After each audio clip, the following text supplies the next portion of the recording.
On today's episode, where are the Canadians going with my special guest? You are Locked On Canadiens, your daily podcast on the Montreal Canadiens, part of the Locked On Podcast Network, your team every day.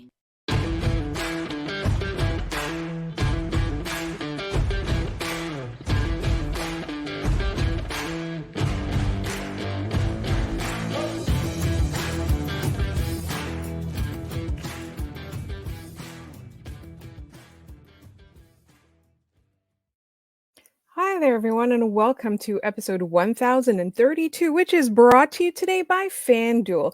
Make every moment more. Right now, new customers get $200 in bonus bets with any winning $5 bet. That's $200 if your bet wins. Visit fanduel.com/lockedon to get started. My name is Laura Sav, also known as the Active Stick, and today I am not joined, as always, by the wonderful Scott Matla. I am joined instead by the equally wonderful Blain Potvin, who has graciously been sitting in for Scott today as my guest co-host. And I wanted to, first of all, welcome you, Blain. Thank you so much for joining me today. Thanks for having me on. I know filling Scott's shoes it's not an easy task, seeing as how tall he is, but I'll do my best. He honestly, he was really sorry he couldn't be here, and I also am sorry. So, peek behind the curtain for everybody. I was a little bit late today, and Blaine is being so nice about it, to be honest. And if you don't know him, I don't know why. If you're a Habs fan, I'm sure you know of the Habs Unfiltered podcast as well as the Hockey Writers. So, Blaine, what's the latest episode? I know we were just talking about it. What should the listeners be excited to look forward to on your latest episode? Well, our 399th episode just came out this weekend, and that was with Sam Jeffries, the author of Legend on Ice, the Blake Jeffrey story. We talked for about an hour, went through all kinds of things behind the scenes with the book. It was a great chat. I could have probably done 5 hours if you would have given me that amount of time. There was so much involved. So check that out. That was honestly one of my favorite shows in the last little while.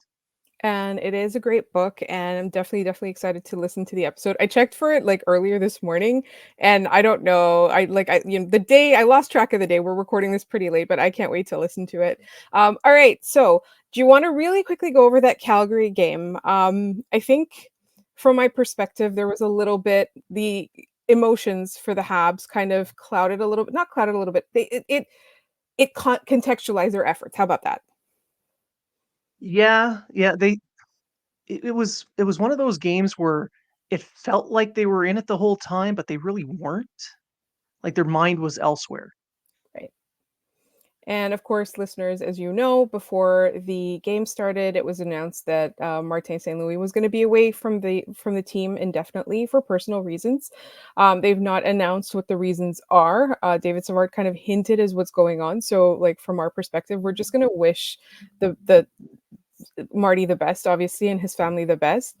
But when it comes to the game, I thought it started out okay, and it feels like they just weren't able to get control over the game. I think there were just so many moments where they were out of it. Yeah, and it started with a really bad penalty call. I mean, the goaltender interference call on Slafkovsky, where he was shoved into the net by Uyghur.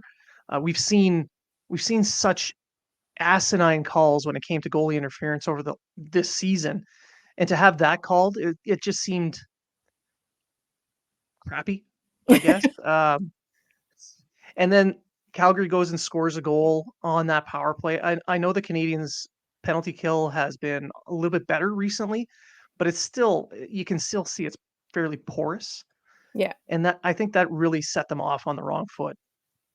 And that's the thing, because in the weeks prior, I think the Canadians went either 12 or 13 straight penalty kills without allowing a goal. And we had started to praise them, but I think, like you said, they weren't really, their heart doesn't seem to be in it. And so I feel like it was with the penalty kill, it was if one thing is out of place, then the whole thing just falls down like a house of cards.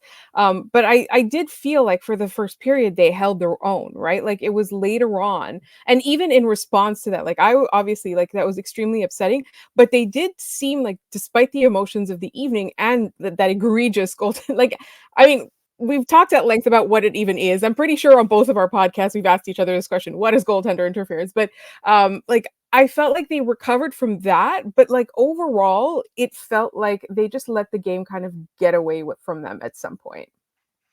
Yeah, it did feel that way. Although the top line did show a lot of good things throughout the entire game, and I was really happy to see how Jaden Struble played throughout that game. Him and Harris together as a pairing. I know they got about 15-ish minutes each total, but the two of them together, it seemed like they had almost full control of the game for the majority of the time they were on the ice.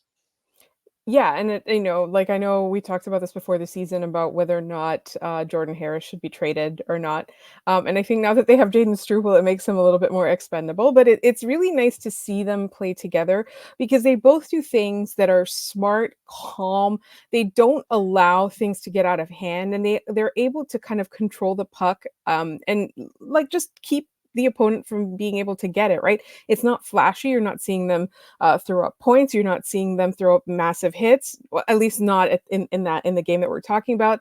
And then you see them play like that, and it just keeps the opponent away. And like that's all you want from like a depth defenseman, right? Is just keeping them away from the play, away from the offense, away from your goaltender, whatever it is.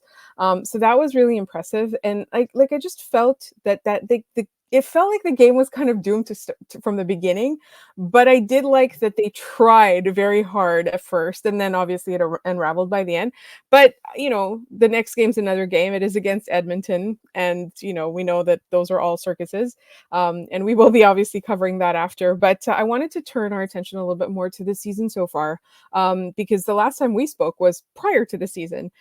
So has it gone how you've expected? Like, have you seen things that make you feel positive? Have you seen things that kind of give you a bit of pessimism about this team? Like, where do they stand in your mind?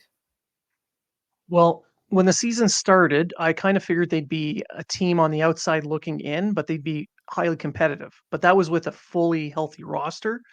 So they're fairly close to that now. They're a little bit further behind than I expected. I thought they'd be, picking around 12-ish in the draft. Now they're at 7 right now. So they're a little bit lower in the standings than I expected, but they're pretty much where I expected them to be. They were in the race for a little bit. They're still highly competitive, uh, and the focus was shifted over to uh, player development instead of worrying about, hey, let's get this power play going or this penalty kill going. The coaching staff has been more focused on ensuring individual players are doing the things they need to do to increase their role on the team to improve their skill sets, the pieces of their game that they were drafted for. And so if I were to ask you which player in particular, you can't say Slavkovsky, everybody kind of we all agree. This has been like he's been a revelation this year. He's been much improved. If I were to ask you which player other than Slavkovsky you've noticed either small positives or big positives for their development this year, who would you single out?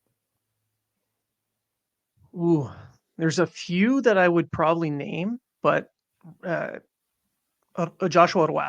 I mean, watching him go from junior last year, where he lost to the Halifax Mooseheads in the playoffs, going to Laval this year, and an amazing start to the year, and then his call ups to the NHL. He's now showing that he has cemented himself as a top 9 player, and he's shown flashes of top 6. And it, it's it's almost like an overnight. There's a new aspect to his game that's showing up each and every game.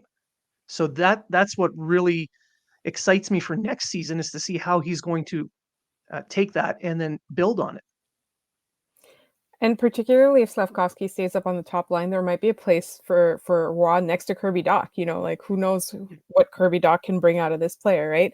So you said there were a couple. Who else comes to mind? Arbor Jacki. He started the season. Everyone, he's everybody's darling because he's the sheriff. Yeah. He brings that aspect to the game. But after his call back from Laval, he's been, in my mind, he's been like an ideal second pairing defenseman. He's got that heavy shot. He's got good playmaking. He can clear the net, clear the front of the net. He has a great first pass. Does controlled zone exits. Uh, and he brings that physical aspect as well. So you can't. I never expected him to be able to play steadily on a second pair. I always thought he'd be a guy that could play third pair and then work his way up every now and then. But he's starting to show someone that could be a full-time second pairing, and to me, that's huge. Right, absolutely. And so we are going to get a little bit more into some of that development, but we are also going to talk about the trade deadline and Blaine's thoughts about that. And that's coming up in just one moment here on Locked On Canadians. Did you know that even if you have a 401k for retirement, you can still have an IRA? Robinhood has the only IRA that gives you a 3% boost on every dollar you contribute when you subscribe to Robinhood Gold. But get this, now through April 30th, Robinhood is even boosting every single dollar you transfer in from other retirement accounts with a 3% match. That's right, no cap on the 3% match. Robinhood Gold gets you the most for your retirement thanks to their IRA with a 3% match. This offer is good through April 30th. Get started at robinhood.com/boost. Subscription fees apply. And now for some legal info. Claim as of Q1 2024 validated by Radius Global Market Research. Investing involves risk including loss. Limitations apply to IRAs and 401ks. 3% match requires Robinhood Gold for 1 year from the date of the first 3% match. Must keep Robinhood IRA for 5 years. The 3% matching on transfers is subject to specific terms and conditions. Robinhood IRA available to U.S. customers in good standing. Robinhood Financial LLC, member SIPC, is a registered broker-dealer. All right. Let's talk about, are there any more players you wanted to mention? Like my only one really was Jaden Struble. Like just and I wouldn't even call him improved. I would call him better than advertised is my Jaden Struble analysis. But what about you? Like what other players come to mind when you're thinking about strides they've taken forward? Um, well, Struble would have been definitely one of the ones. He's further ahead than I expected, but he's where I think he was going to be in a couple of years.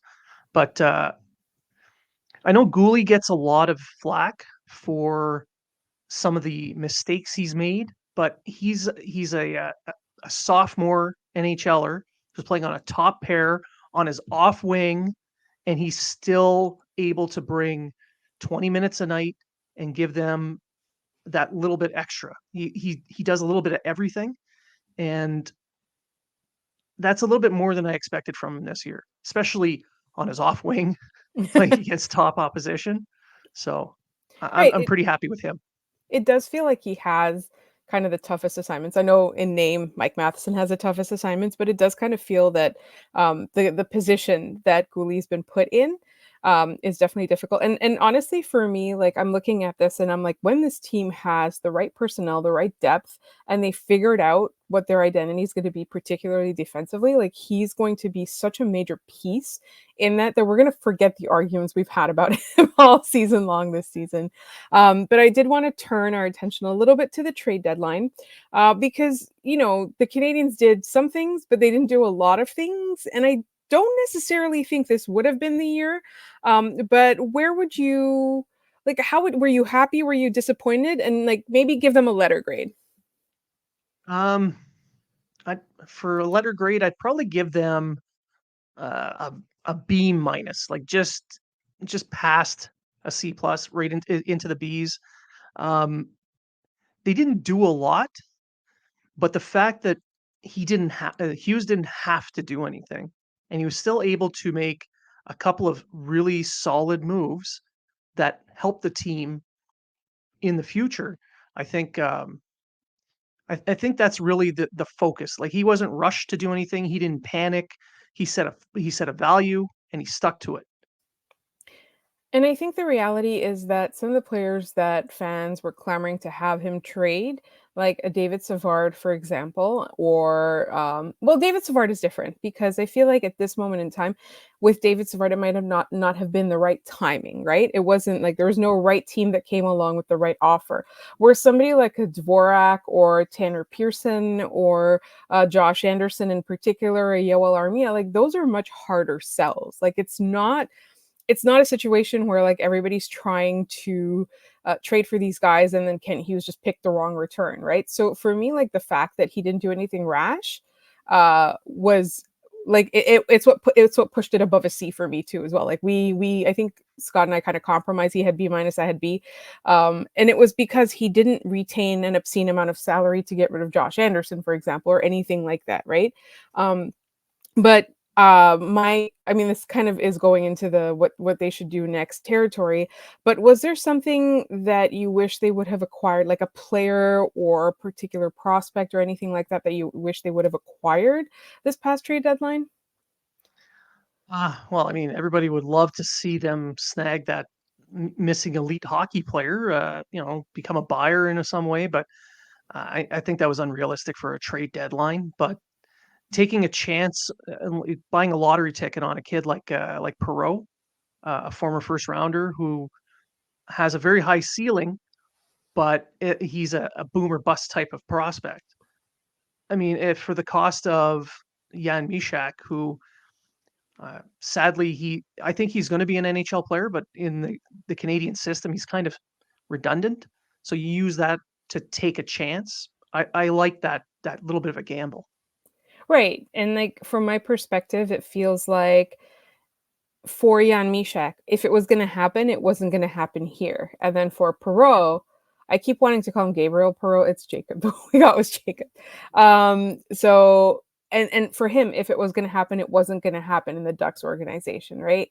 So there's that aspect of it. But honestly, from my perspective too, I was a little bit surprised to see that they did eventually end up trading Jake Allen. And obviously, I'm not Yeah, disappointed. And then I don't know if you saw his first start in New Jersey. Did not go great. Um, yeah, I I'm a feel big bad for Jake. fan. Yeah, But that was also a like, what was New Jersey doing kind of question. And I don't know, but like, thanks for the pick or the conditions or and the conditions are really fun too. It's like whatever team Jake Allen plays on, it doesn't matter. It doesn't have to be here, but if he plays 40 games, we'll give you more. And it was like it was a last minute fun addition from my perspective. and it solved that three goalie issue. I like Jake. He's a really, really good team guy. He's a solid goaltender. He's just having a bad time right now, clearly. Um, but going to two goalies, giving the net to I mean, just so they can practice with their team, because there's always one guy that had to play uh, on another rink during practice, so he's not with the team all the time. So that complicates things. And I think it gives Caden Primo a bit of freedom. And I know it was the Blue Jackets, but he responded immediately with another one of his really great games that he's had this season. He kept the Canadians in the game. And honestly, it's not that I'm surprised, it's that I'm pleasantly surprised. Like, I had like, after 2 I think it was the 3rd season in a row last year that he just wasn't able to get it together at the NHL level. He was phenomenal in the AHL, and he brought it up into the NHL, and he looked like an amateur. He looked like some, like, the what do you call it? The emergency backup guy, right? And this season, like, I've just been so happy to see him adjust his game and have that confidence and give the team confidence, because it often feels like the Canadians played smaller in front of him, if that makes sense. Yeah, they kind of tiptoed on the ice when he was around. They were worried about him. Now that it doesn't look that way anymore. They have a confidence in him. Right. So I asked this question. I did last week. I did a reverse mailbag on our show. Scott had to leave at the last minute, and he prepared a rundown, and I didn't even have access to it. I was like, all right, I'm going to do a reverse mailbag where I ask the listeners questions, and then I answer my own opinion. And my question was, so in the 2025-2026 season, at the beginning of the season, do you think that Samuel Montembeault and Caden Primo will both still be on the Canadians? In 2 seasons' time? Ooh, yeah, I don't think so. Right? I really And don't. who do you think gets sacrificed? I think it's gonna be Primo. I think Montembeault they're gonna want to keep because all the NHL teams are going to this tandem system now, and Montembeault has proven he can do that, whereas Primo I don't think has yet. Um, unless Primo's had two amazing seasons next year and the year after, I'm going to say Primo's going to be sacrificed. So yeah, like I think, and that's also his RFA year, which is why like that's why I phrased the Yeah. question is like, will they get rid of his rights? Will there be like this protracted arbitration battle or whatever? But that's really interesting because like I think in solving that goalie question, they if immediately opened a different goalie question for themselves, which is like who's the next guy? Is it going to be Jacob Fowler? Is it going to be Jakub Dovich? Like who's gonna be the next guy. So I don't know, like personally, like, and I don't really want to think about goaltending right now because I've thought about it for a year and a half. so one last thing about the trade deadline. Which teams do you think did really well, and which teams do you think like were? I would say like which teams would you grade like give a failing grade? Toronto, for sure. I mean, they went out and got players, but it was just guy and guy to fill in spots. Uh, I don't think they really got anything they needed. Failing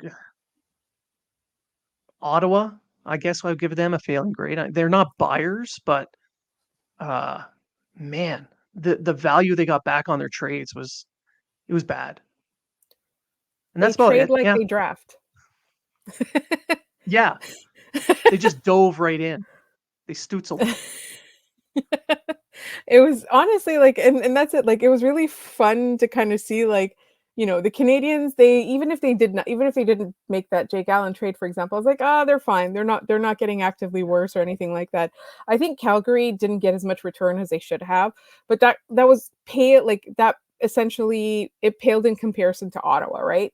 And then with Toronto, it's like you said, they didn't get any better and they need to go on a deep playoff run at this point. Like it's like it's desperate at this point and they didn't really do anything. Like I would not have blamed them for going out and making a splash and mortgaging more of their future if they did something that gave you confidence going into the playoffs. And you look at their opponents or who they're going to face and it doesn't look promising to me. No, and for a team that has never won 3 playoff rounds in their entire history, you'd think they would have done maybe a little bit more. You would think, but it's Toronto. You never know. All right, we've got plenty more to talk about, and I want to talk about the future of the Habs, what they should do in the off season and beyond, and that's coming up next. I don't know about you, but I always have so much trouble every March because from day one, game one, my entire bracket gets busted and then I'm out of it, no longer in the game. But I don't need to worry about that anymore, and neither do you, because you can say goodbye to busted brackets because FanDuel lets you bet on every game of the tourney. Whether you're betting on a big upset or a number one seed, it's time to go dancing with America's number one sports book. Right now, new customers get $200 in bonus bets if your first $5 bet wins. That's $200 to use on point spreads, money lines. You can even pick who's going to win it all. And trust me, that's the way I'm going to go from now on because it's just so not fun to have your bracket busted from the first moment. So, if you want to get $200 in bonus bets if your first $5 bet wins, just visit fanduel.com/locked on. That's LOCKEDON and bet on college hoops until they cut down the nets. All right, we are back with the wonderful Blaine Potvin of the Hockey Writers and Habs Unfiltered. Blaine, let's talk about the future of this Habs team. And how do you feel? Do you feel optimistic as we head to another offseason? Do you think they're going? Do you think they're getting further along in their rebuild? Because a lot of people are like, "Oh, it's just more of the same all the time." And what do you think? What moves do you think they should make next? Well, huh, there's a lot there. I think they're improving in that they have some of the pieces, their core pieces are in place now, and they're giving them experience. Like you look at Slavkovsky and what he's done from the start of the year to now. He's become a first line player. Check. There's a big plus right there. The young defenders, there's a lot of them, and they're all looking very solid. Unfortunately, they won't all be here next year, but maybe they can be used to fill other holes. So there's bonuses, there's pluses here. So they're advancing on the rebuild. And I think Hughes was talking about being a buyer this summer. So I think they're starting to turn the corner now. It's as if that's what he is setting himself up for, to turn this team from a hey, we're entertaining, kind of competitive, to we're going to actually take a push and try and make a playoff run, Right, and or I think run to the playoffs. an attempt at making the playoffs, like a wild card Yeah. spot. I think one of the things with Kent Hughes is that he's very patient, and so for him to start having a little bit more, I want to say aggressive language when he's talking about this kind of stuff, Mhm. it's promising. But I also feel like when they're talking about being buyers, I feel like they still want to buy low, like a Kirby Doc type of situation, or how they're hoping like the Perot ends up. So I do sense that he's got some stuff up his sleeve. So if you're Kent Hughes, right? Let's say the Canadians end up drafting 7th overall. It's let's, it could be higher, it could be lower. It's probably going to be 7th or 8th overall. What kind of player are you taking? Like, do you have a specific one in mind? Because I don't. I just want somebody with explosive offense. Yeah, I think an offensive player is exactly what they need. I would be ecstatic if it was a Demidov. If he somehow Yeah. slid to 7, or the Canadians moved up in the lottery and got him, um, I think he's exactly what they're missing. That explosive offensive player who, he's got some size, he's fast, he's also not a slouch defensively. He is everything Michkov wasn't. I mean, don't get me wrong, Michkov is, I think he's going to be a good player, but I think Demidov is going to be that much better. He's got the depth. Like he's got the he's more well-rounded. Mhm.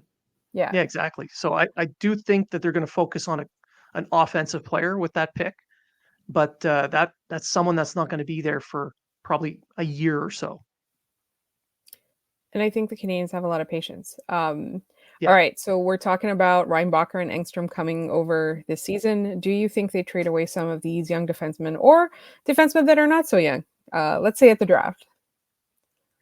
Yeah, I do feel that there's going to be a couple of defensemen moved, not just one, but probably two, because Lane Hudson's also going to be signed at the end of the season, and there's only so much room under the 50 contracts, so they're going to have to open some of that up, and I think they're going to have to sacrifice a couple of the defensemen to make that happen. But more so because those young defenders have a good value, they're going to be able to trade them for something they need now, which would be another forward who can possibly score. So I have to make my peace with Jordan Harris leaving. Is that what you're saying? Maybe, maybe depends on who's offering what and what they want back. Like if someone's offering a top line player and they're asking for Jack Eye and not Harris, well, Yeah.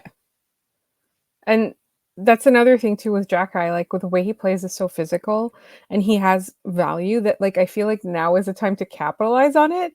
As much as I don't want that to happen. And I think fans will be really upset. But like there's a limited period of time before the injuries start plaguing him and the value of him goes down.